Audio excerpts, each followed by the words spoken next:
1, 2, 3. Okay.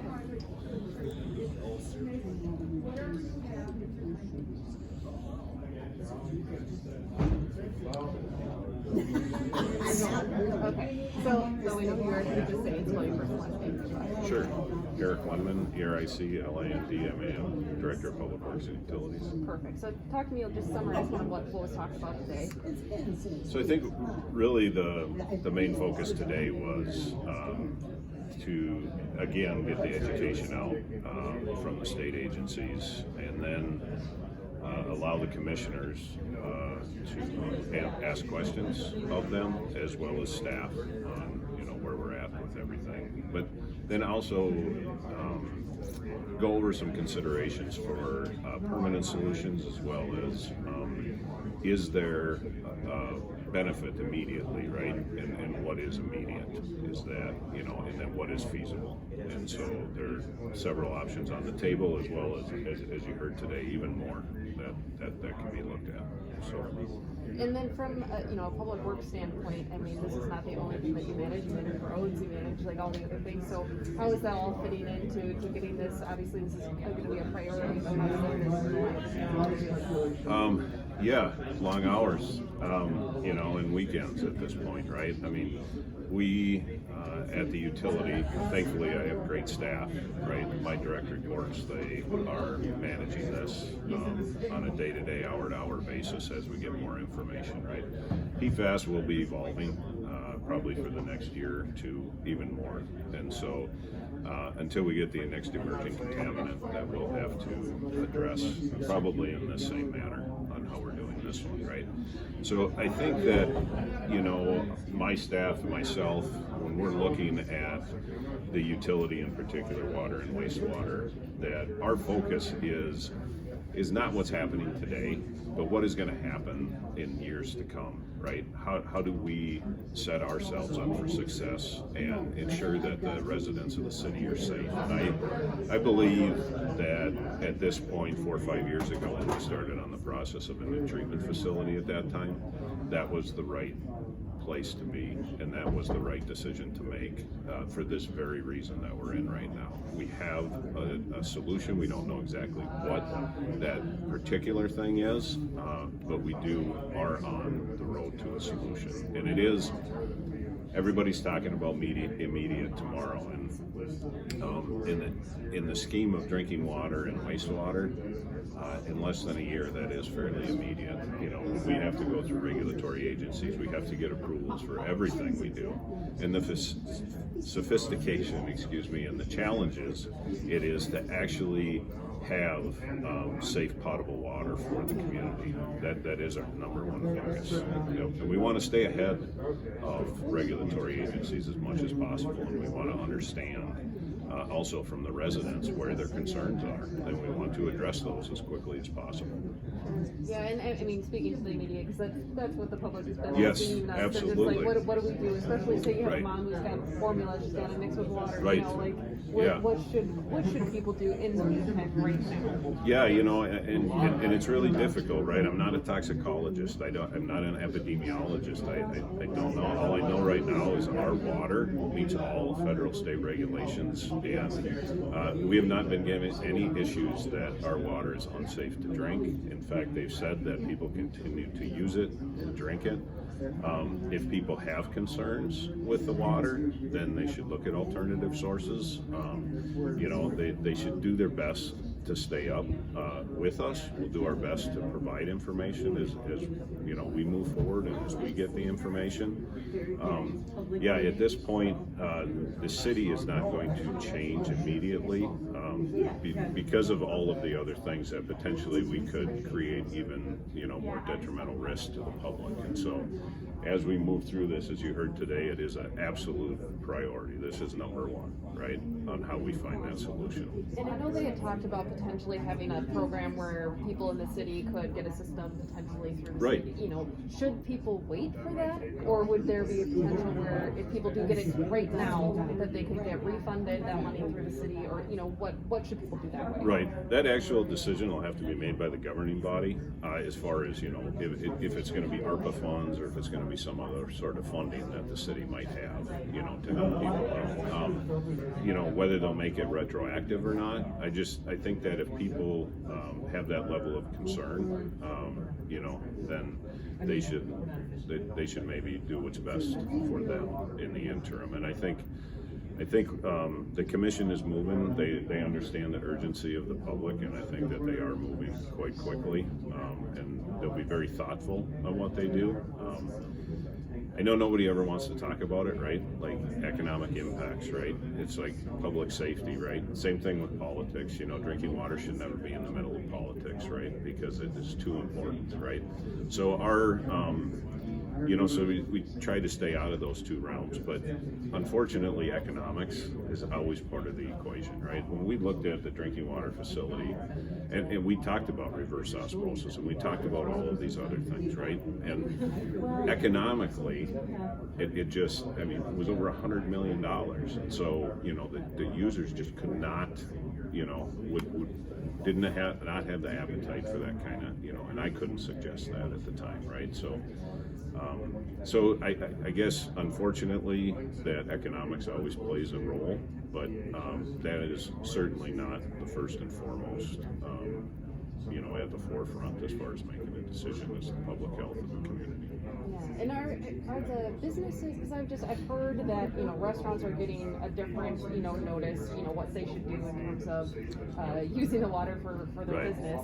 What kind of notice are they getting right now? Yeah, so the DHS had put together FAQs on that we posted on our city website under the PFAS link, and there was one for really the general population, and the other one for businesses for their frequently asked questions and what they should be doing. So that's where the difference was. They wanted to break those out so they were easy to find.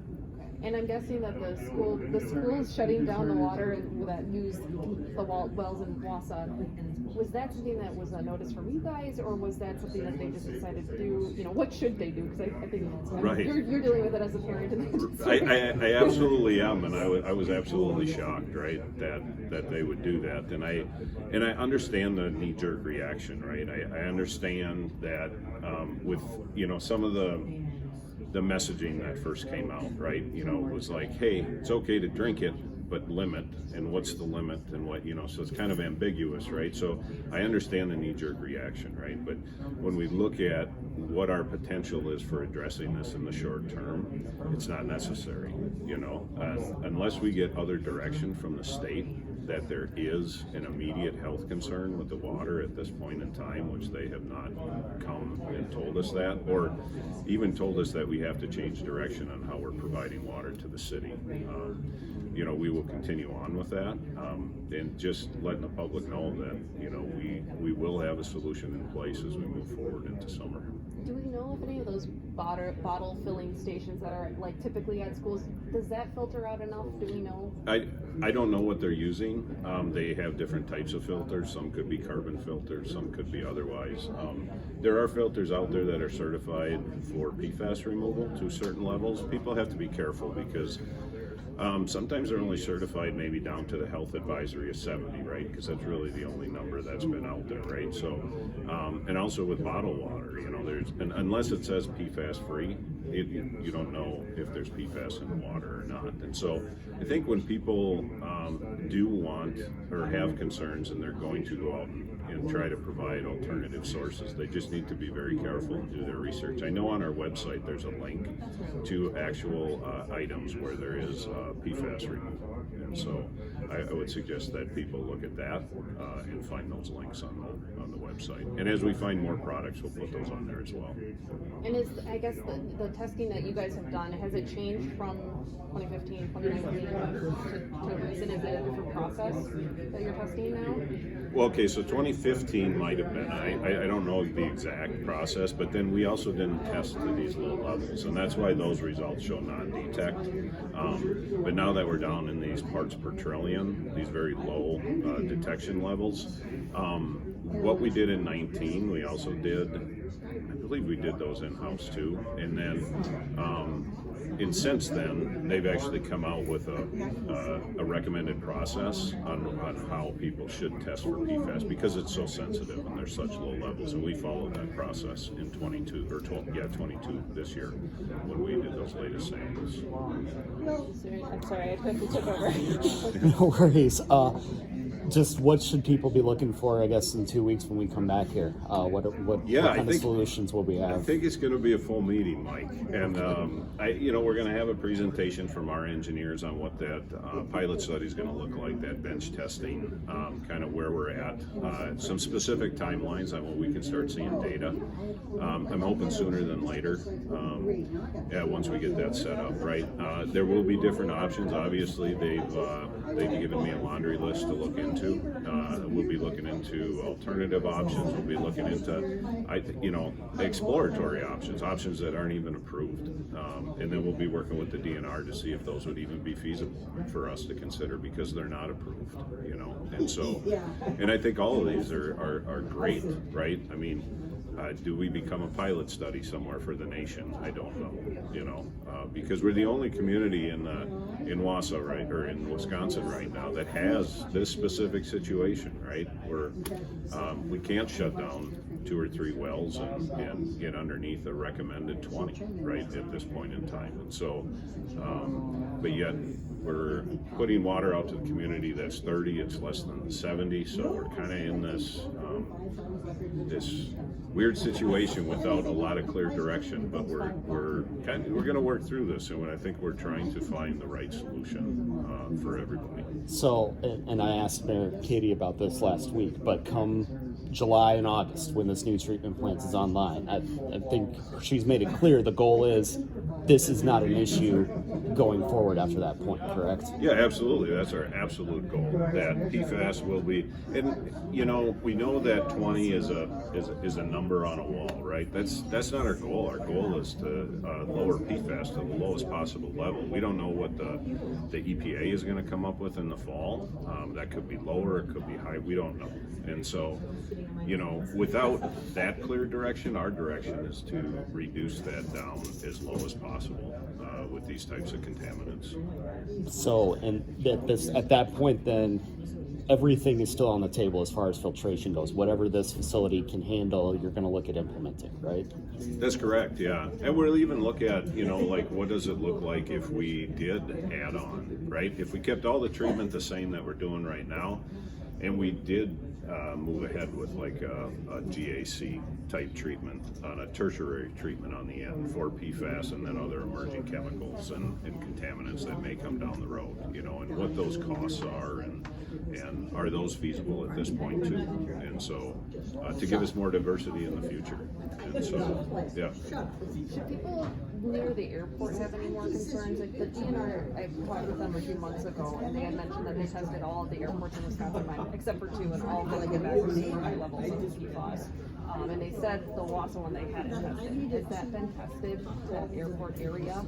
Not that I'm aware of, so I don't know. I mean, I'm really only focused on the city of Wausau, so if there are wells down there that I'm not aware of, I don't know if they've been tested or not. Thank you. Yeah.